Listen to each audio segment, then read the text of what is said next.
Actor Robert Redford is dead at 89 years old. His publicist says he passed in his Utah home. Here's Fox News' Ashley Dvorkin. Charles Robert Redford Jr. was born on August 18, 1936 in Santa Monica, California. As a boy, he was a troublemaker, once even breaking into MGM studios with friends and vandalizing the sets. He attended the University of Colorado on a baseball scholarship, but within a year, Redford's partying caught up with him and he lost his free ride. After that, he moved to Europe for a couple of years before returning to Los Angeles, where he met his first wife, Lola Van Wagenen.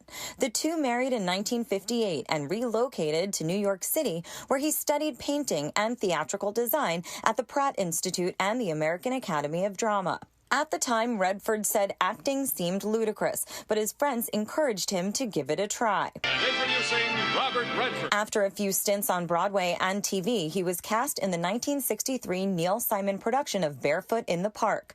Redford received rave reviews, but left after 6 months to head for Hollywood. Do you know that we have some of the greatest weirdos in the country living right here in this building? No kidding. His Broadway success opened doors that got him starring roles alongside Jane Fonda and Natalie Wood.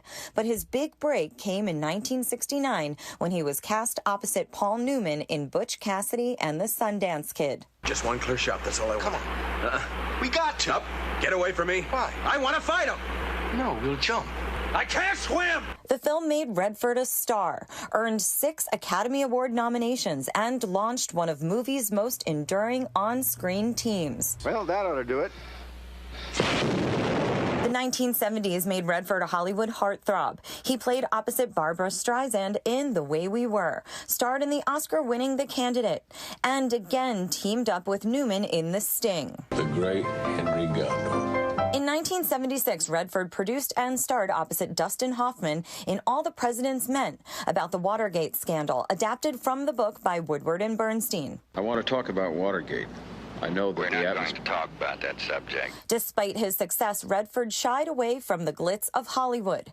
In 1980, he and Lola moved to Utah with their 3 children, where he founded the Sundance Institute to nurture young filmmakers. The annual Sundance Film Festival is a mecca of sorts for independent film and has been the launching pad for films that made careers, including Kevin Smith's Clerks and Quentin Tarantino's Reservoir Dogs. Mr. Brown, Mr. White, Mr. Blonde, Mr. Orange, Mr. Pink. Why am I Mr. Pink? Who cares what your name is? The festival seems to be the shining part of Sundance that attracts most of the attention, but for us it's not the main event.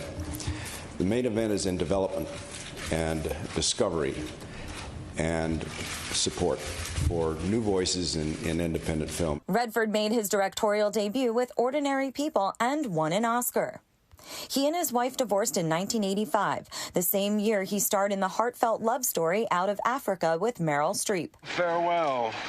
But this I tell to thee, thou wedding guest. Redford continued to balance acting and directing, and in 1992, he combined them in A River Runs Through It, which was nominated for 3 Oscars and 1 for cinematography. In the 90s, he continued his string of hit films, including Indecent Proposal, Quiz Show, and The Horse Whisperer. But no matter how busy he was, he always made time for his other great love, the environment.